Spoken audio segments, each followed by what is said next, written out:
She's on a roll today. Video number 3. Oh, you excited? No, because she's still wearing the same outfit she's had in the other 2. And I'm sorry.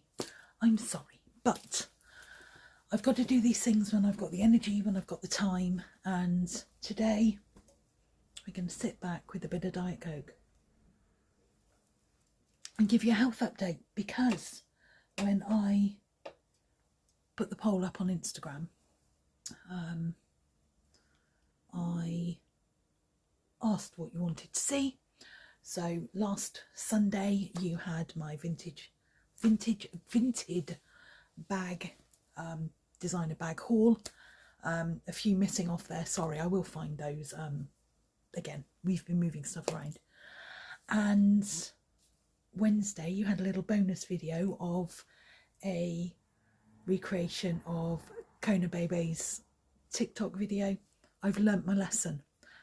Different eye colour for me, maybe a purple or something a little darker for me, maybe a grey, maybe a purple, an aubergine style colour, or eggplant if you live in the UK, in the States. Not so heavy under the eye, and maybe use my other cheek colour, and I think that will work. But that's not what we're here for today. We are here for a health update. So how am I getting on? I am now, what will the date be? Got to think what it is today. +2 minus my birthday, add on 65. I have no idea. It's about the 23rd, I think. So I have been officially 13 months, 10 days out of hospital. The only time I went back was for my kidney stones to be removed, and that was a day procedure, so I'm not counting that really. There wasn't a lot to that.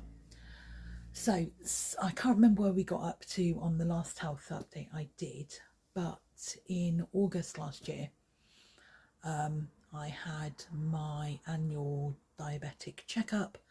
They were worried about the fact that my HbA1c level, which is my blood sugar level, which is a count that's done over 3 months, I believe, had gone up from 43 in December 22 to 55 in August, and they put me clearly in the diabetic range.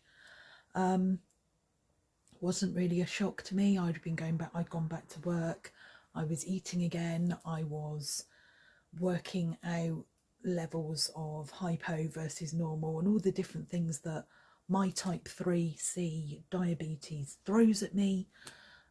It can depend on the weather, the temperature, whether I'm on my period, whether I'm running around, whether I'm not running around, whether I've eaten, whether I haven't eaten, but it just doesn't matter. I could do day 1 this and day 2 this again, identical, same times, same food, everything, and my bloods would be totally different. So it's not as easy to manage. I try and stick to what I can, but they did say to me after the August one I needed to go on some blood pressure medication, mainly due to my kidneys and making sure that they're okay. They were worried about me leaking protein into my outputs without giving too much information away. And they were worried just generally that I need to make sure with diabetes and everything else look after my kidneys. So they put me on a tablet called Ramipril. It was the lowest one they gave, and my blood pressure seemed to be okay. My smartwatch, I will advocate for this watch, it's the Galaxy Smartwatch 5. It's brilliant. It does everything I need it to do. It monitors my blood pressure, stress, walking, all those sort of stuff, activity, all of it. It does it all, and I love it. So yeah, in August, September, I had a meeting with, or a doctor's appointment, and they gave me these tablets. So because of the blood pressure tablets, they wanted to make sure I had another blood test after so many weeks to make sure that they were doing their job. They were. My blood pressure was really good. And they decided to leave me alone because of my upturn in my HbA1c. They wanted to give me a 6-monthly checkup rather than just the annual one. I'm like, yeah, that's fine, whatever. So off we toddled to the doctors and get my blood test done. Now, for me, going to the doctors is quite stressful anyway. I have nothing against anybody who works in doctor's surgery, but I swear to God, I have the thickest people in my surgery ever. They rang me up 3 days before a booked appointment where I said I physically need to see the doctor and speak to them about this and this when I booked it, and then waited 8 weeks for an appointment. They then rang me up 2 days before to check I still needed an appointment and that whether it could be done on the phone. I'm like, no. But I'm getting ahead of myself. Off I toddle to my doctor's appointment for my blood check, which obviously still gives me PTSD issues. They wanted to do my weight, which I knew they were going to moan about because I've gained weight, but I've dropped a dress size.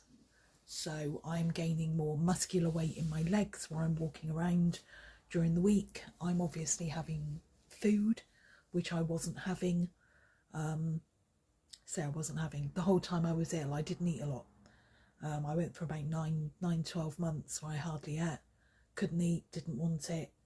Everything tasted horrible. If you've watched Emily Boo's one of her recent videos where she was saying that post her illness last year where she was in hospital, she still can't drink soda and fizzy drinks because they taste like battery acid. I had that with practically everything I ate and it was awful. The only things I could eat were Rice Krispies, apple, cream crackers and water, and even water I'd had a problem with for a long time. So when you're not getting a lot of food, then obviously you're not gaining weight and you're not recovering and you're not doing things. And where I was home and I wasn't walking around other than in the house, I wasn't pushing my body to gain any more muscular weight either.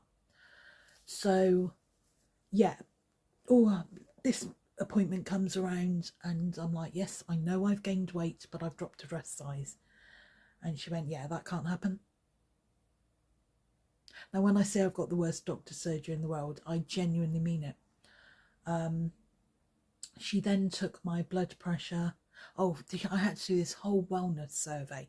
So one of the things I mentioned at work the other week was we are bombarded by, how did we do? Smiley face, rate this toilet, rate this cashier at the shop. And it kind of gets a bit much. Now I get it every time I go to the doctor. Can you rate your trip with us today? No. So yeah, went in. Now I've got to do this wellness survey. 15 to 20 questions about how I'm feeling. Like, how is your mood today? Are you depressed, happy, angry, sad, or generally okay? Frustrated at answering your questions. And I don't even know what it was about. She never told me, but apparently it's a new thing they have to do. They even asked me about, did I have any memory problems? And when I said yes and explained it, she then said to me, so would you like me to put down that you've got memory problems or that you haven't?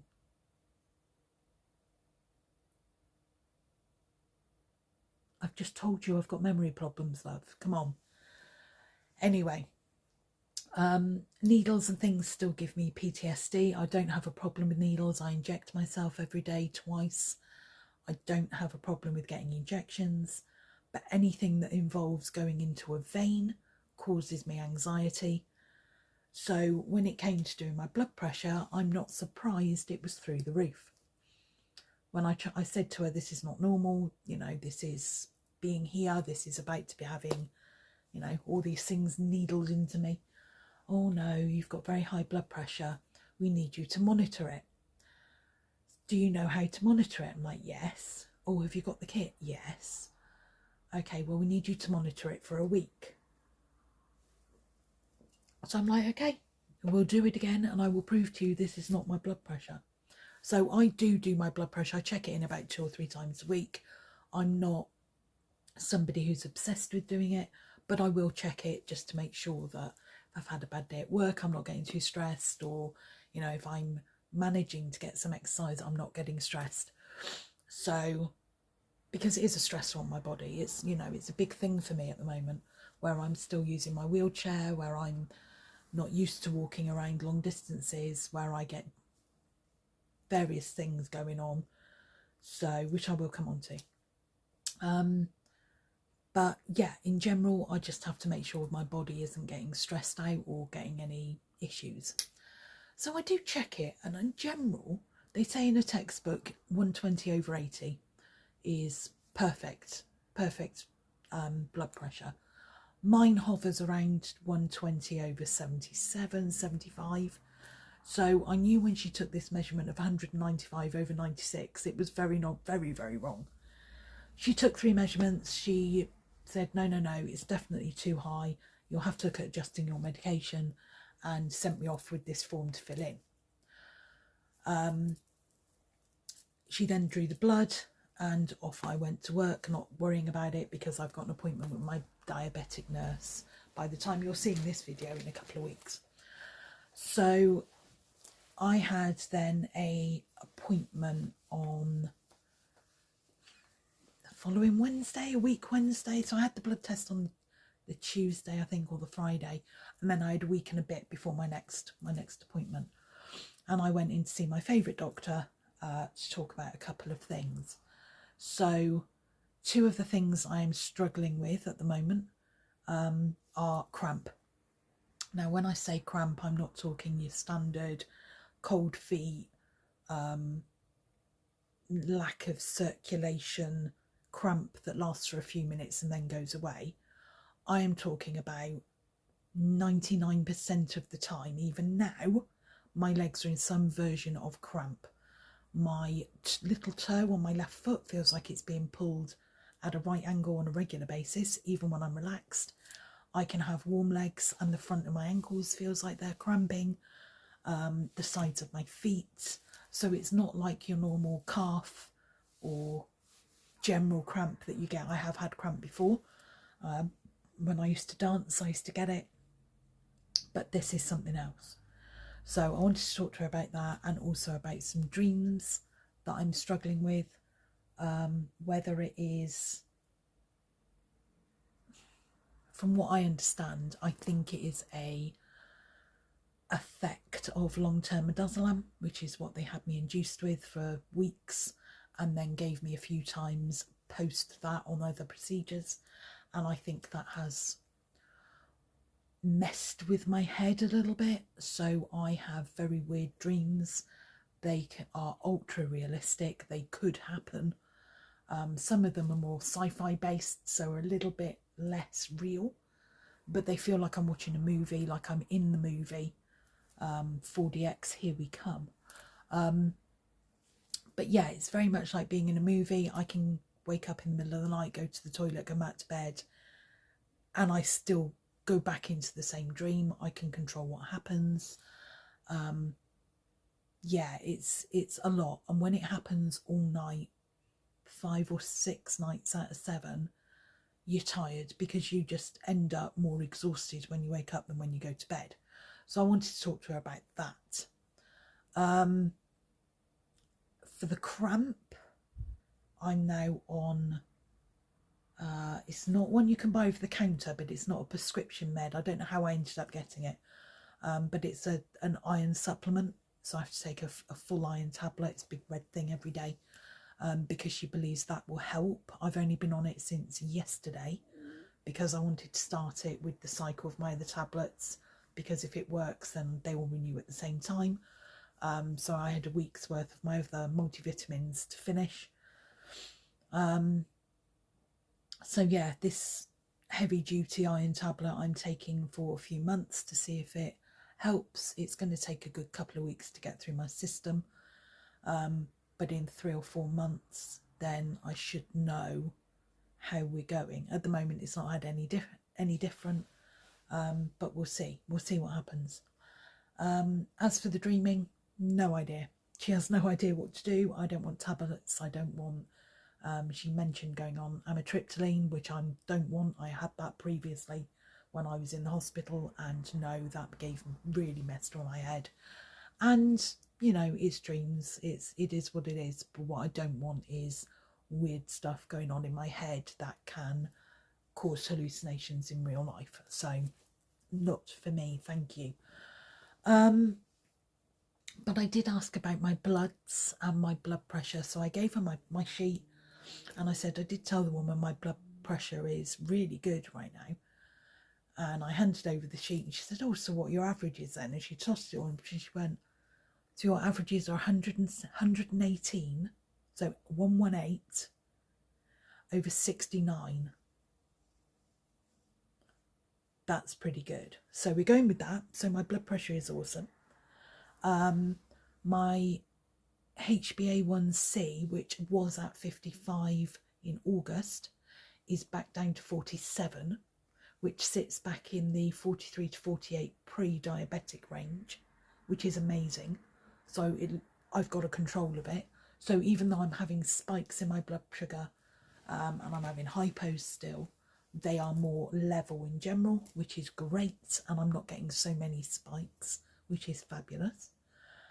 And yeah, she was really pleased with me. She said I was looking fabulous, which was awesome, and to keep doing what I'm doing. So I've got a meeting with my diabetic nurse, like I said, by the time you see this video in a couple of weeks, but at the beginning of April, and hoping she's going to be of the same mind that everything's okay and just do what I'm doing. I have had to up my insulin, purely because they say have more protein than carbs. I'm trying that, but I'm not feeling hungry. Sorry, I'm still feeling hungry. If I have a lot of protein, I just feel hungry and I want to eat more, which then mucks up my blood sugars. So I'm taking 4 units more a day on each of my injections, which is not that much, but it's keeping me very stable, more stable than the rest of me. So that's that. So it's all really good. I'm still using my wheelchair at weekends because tired. If I'm out and about, if I'm around the house, I'm not. If I pop down the shop, I'm not. But if we go out for the day, then yes, I still use my wheelchair. But in general, I'm doing really well. I've decided I'm not going to grow back the hair. I like it. It's easy to deal with. It doesn't tire me out having to deal with it. So, yeah, still going to lose a bit more weight. I'm very conscious of my hypos, sugar intake, chocolate intake. But, you know, I'm losing it here still. I have dropped down to about a size 16. Certainly on the top half. The bottom half is an 18. But yeah, I'm feeling really good. I'm doing really well. My blood sugars are managed. My mobility is better, and hopefully with the new iron supplements my cramp will go away as well, which means my life goes vaguely back to normal, other than, you know, obviously not going down the gym as much as I'd like. Oh, hello. What's the matter? You having a grump? Oh, she's having a grump. Leave her alone. So yeah, I'm hoping that it means things will get back to normal a bit quicker. We're going on holiday again at the end of April for a couple of weeks, so that'll be nice. Just have a bit of a chill. And yeah, that's where I am. Things are going well. I'm feeling healthier in myself. I'm feeling like I used to, apart from this constant snuffle. But yeah, that's it. I will leave it there for now, and I will catch up with you again next week.